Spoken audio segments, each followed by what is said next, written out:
Amanda here from createyourfuture.co. So guys, I have an exciting video on how to manifest anything you want. You can apply this to any area of your life that you are looking to manifest. Let me just adjust my camera a little bit. Anyway, okay, so before we dive into it, guys, we do have a free course. We've got a great success story about it. It's actually on our Facebook group. It's in our Facebook group. One of our subscribers posted it there. So definitely check that out. And if you would like the free course, it is, the link is in the description.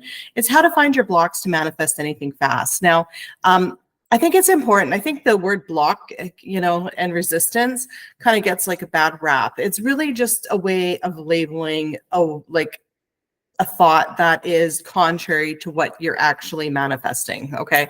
So, basically what this course is going to go through and do is go, well, hey, you know what? Like that thought, and that belief probably isn't going to help you get what you want. So we're going to change it. And that course is going to help you to identify that and to change that. Okay. Because I mean, let's be real. If you had no blocks, you would have what you want right now. But again, don't go looking for blocks, but identify, what's going on. Your story is your story.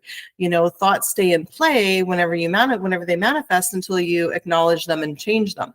I mean, that has to be the way it is, or, your house wouldn't be here every day. You wouldn't be here every day. Your clothes, everything that you manifest stays into play until, you acknowledge it and change it. Right. So, it's kind of like your car. You keep your car until you go to trade it in, right?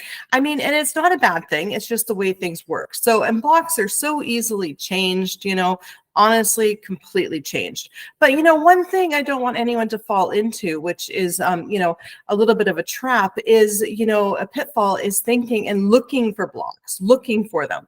Okay. Don't look for them. When you're intending and focusing on what you want, your blocks will automatically shine through to you.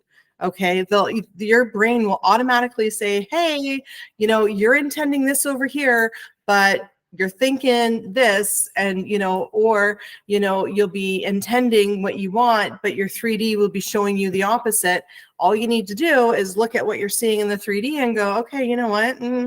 I don't want that. I'm going to change it. This actually is going to lead right into the video of how to manifest anything that you want. So now that I've already started that, guys, I'll just let you know quickly, I do have a course, how to manifest the relationship you love, as well as an affirmation track of how to get rid of the third party. Guys, let me know what video ideas you have or affirmation track ideas you have. I think that would be absolutely great, as well as you can put your questions in the comments. I do answer your questions in videos. So yeah, definitely do that. So let's dive into this. You can apply this to anything, because basically what we're talking about today is mental diet and the fundamental of what we should be doing with our thoughts, or what somebody who is getting what they want is doing with their thoughts. Okay. So when it comes from living from the end, we hear Neville Goddard say that, and other people when it talks about manifesting. And why do we say that? Well, living from the end of having what you want, it's basically saying, how would you be thinking if you had what you want already? Okay. So I'm going to use relationships as an example for this whole entire video. So I guess we can say it's how to manifest any relationship you want. So, let's say that I'm looking to manifest a relationship with Jerry and to be his priority. Okay. For him to make me as a priority. But then all of a sudden, Friday night, he goes out and he's going out with all his little teddy bear friends, right? Him and little Pin, they're going out. And I'm like, hey, why is he not going out with me? He's not treating me as a priority. And then, so right there, right? Obviously, if you're intending that he treats you like a priority and you're not being treated like a priority because his actions are showing you something different, that's the block. That's the resistance. That's the rub. That's what needs to be changed. The story about Jerry needs to be changed. So it's one thing to say, well, I intend for Jerry to treat me like a priority, but why doesn't Jerry treat you like a priority? Okay, well, maybe you've got a story that he'd rather be out with his friends on a Friday night, or that he's a player. What's the story as to why he's not treating you like a player? And once you change those bits of that story, he'd say, oh, but it's my guy friends. You know what? We always go out with the boys. I always go out with the boys on Friday night. It's like a thing that we do. We've been doing it forever. So then my story would be, well, no, I intend Jerry treats me like a priority, and he no longer hangs out with with his friends on Friday night. He hangs out with me, or he invites me to hang out with his friends, and I become part of the ritual. So you change the whole story. Okay. So I mean, that's really what we're doing to manifest anything fast. In addition, one thing that I always, see when I was coaching was questioning, a lot of questioning. No questioning. You can't question. Question is a block, because you're the creator of your reality. Everything that you think, you have. So if we're going, well, I intend Jerry treats me like a priority, and then all of a sudden he doesn't do it, and we're like, why isn't he treating me like a priority? Why is he going out with his friends? These aren't affirmations. This is not focusing on what you want. All of those thoughts are not in line and coming from the end of you being in a relationship. So if you were being treated like a priority with Jerry, you wouldn't be asking why he's not treating you like a priority. You wouldn't be asking why he's going out with his friends rather than you. Okay. So questioning, why something's happening in your 3D that you don't want is living from the end of not having it. It's living from the end of not being, a priority. It's living from the end of rejection land. Okay. So you live in the 4D from your end. Okay. Not necessarily in the 3D. Okay. The 3D, you've got to respect the 3D for what you see. So, for me, right, and I know this can be difficult, but we always have to take the high road when we're the manifester. Okay. So, for me, so what would it look like? It would look like, okay, let's say I'm intending, Jerry treats me like a priority and he wants to be with me, and then all of a sudden it's Friday night and he says, oh, I'm going out with my friends, even though I was like, do you want to go out Friday night? He's like, oh, sorry, I can't. I got to go out with my friends, blah, blah, blah, blah, blah. Right. Okay. So then in the 3D, for us to do this properly would be to say, that's no problem. I understand. Go out with your friends, rather than resisting it. Giving Jerry any sort of resistance is only going to make that behavior persist more. Okay. We have to go, yeah, that's no problem. We have to respect the fact in the 3D that we've already created him to want to run off and hang out with his friends. Okay. Which is fine. Okay. Then we go back into our mind in the 4D and we say to ourselves, no, you know what? No. I intend that Jerry, makes me a priority. He'd rather hang out with me than his friends, or maybe it is you want to hang out with the friends as well. I would personally want to hang out with the friends as well. So I'm going to make that story. I want to hang out with Jerry and his friends. I intend they always invite me. I intend we always have a great time.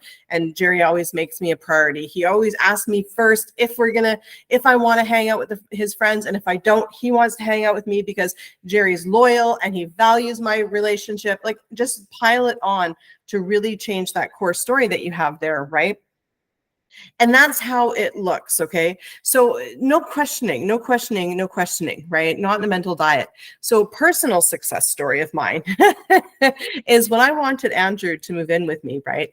I obviously created, the story. I had the assumption and the belief, actually, that basically every man that was previously married had baggage, and Andrew just happened to be previously married and divorced. And so we were dating for a long time. He was coming over every day. We were having dinner every day. We were seeing a lot of each other, like seriously, a lot of each other. And we were practically living together. And I was like, well, I said to him one day, I'm like, we're pretty much already living together. Why don't we just live together? And he says, no, I'm not ready. I don't want to. And my reaction in that moment, I kid you not, was, well, then why are we doing this? If you're not ready for any type of relationship and you don't want any type of relationship, then I don't want to be with you, because I don't want to waste my time, because I'm looking for a long-term relationship of someone that I can live with and get married. And if you don't ever want to do that again, I don't want to be with you. And I actually said that. And then I started crying.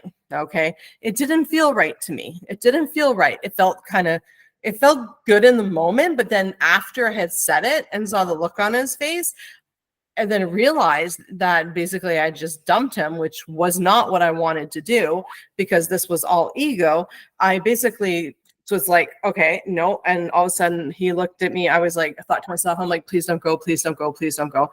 And he looked at me. He's like, I'm sorry. And I said, no, I'm sorry. I'm like, no, forget it. I'm like, I'm sorry. I didn't mean it. And he was like, well, I can go if you want. I'm like, no, I don't want you to go. He's like, you want me to stay? I'm like, yeah, I want you to stay. Anyway. And so basically I apologized, right? And you know, I ended up saying that night, I said, look, you know what, that was very rude and selfish of me. I'm like, you know what, if you don't want to be in a relationship, that's fine. I'm like, you know what, I'm happy just doing what we're doing. If you're not wanting a commitment, that's totally fine with me. I'm like, I totally get it. I understand. We'll just do what we're doing, right? And then so anyways, for the next 5 days, that's what I did in the 3D. So we were like basically still dating. And then in the 4D, I went back and I was like, no, he's over his baggage and he's ready to move in with me. He's over his baggage. He's ready to move in with me. And I just kept putting that on repeat. I didn't question why he had baggage, where it came from, why he, no. I just kept on my new story, okay? My new story. And then 5 days later, he looked at me and he said, you know what? I said, what? He goes, I've actually thought about it and I do want to move in with you. And I was like, really? And he was like, yeah. And I was like, okay, awesome. And we actually moved in together like less than 2 weeks later. Like it was so fast. Okay. And then the funny thing is what he said after was, I said to him, what made you change your mind? And he said, well, you know, at the time, you know, when you were like, you know, all upset and wanted to like move in with me, he was like, well, he's like, I didn't care to because I figured, you know, I've got you wrapped around my finger and I didn't need to commit to you or anything. I basically, you know, had you on the line, you know?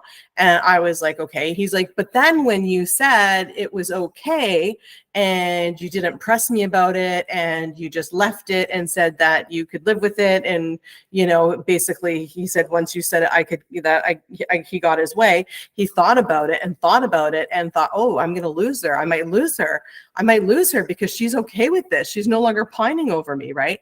So, you know, so with that, you know, the 3D, don't resist, you know, I mean, when I was crying and basically throwing the baby out with bathwater, you know, I was sticking a wedge between me and Andrew when I'm the one that had the assumption, you know, that belief about men that were previously married having baggage. And he's me pushed out and he's in this poor guy. He's just doing what I've written for him because remember, I'm the writer, the director, everything of my life, right? Just like you are. And he's just playing the role that I set out for him. And now he's showing up the way I told him to, you know, and you know, in my mind. And now all of a sudden I'm like getting upset at him for it. Right? Like, oh my goodness, you know, when I look at, you know, my life that way, I feel bad for the people that, you know, I've had show up in ways that have ended up hurting me because I'm the one that basically got them to do it with my assumption and my thoughts, right? You know, it really reminds me of, you know, when Jesus said, you know, Father, forgive them for they know not what they do, you know, because everyone's you pushed out, you're creating everything and everyone, you know, to play a part in your life, right? You created your car, your microwave, your everything, your mom, your parent, everything, your sisters, your boyfriends, your friends, I mean, your job. I mean, you manifested everything. This is your quantum bubble. Okay. So, you know, the one major rule that you're going to get major success from is just no questioning. So, you know, I know there's this thing called ask formations out there. I'm not a fan of them, not because they don't work. I just think that as humans, we need to get out of the habit of questioning because it's a slippery slope of having like, you know, why am I so wonderful? Why am I so successful? Why am I so abundant? To why is Jerry not going out with me? Why is he not calling me? Do you know what I mean? Like just get out of the habit of questioning. And that's why I use the word intend because it brings me back into creator mode. Okay. It just puts me in a headspace that I am committed to doing some positive thinking and, you know, and my mind doesn't wander off into naughty areas. Right. So anyways, yeah, I intend that video, guys, has totally helped you. Jerry says, thank you. He's going to take a bow. Yeah. And we'll see you guys in the next video. Goodbye.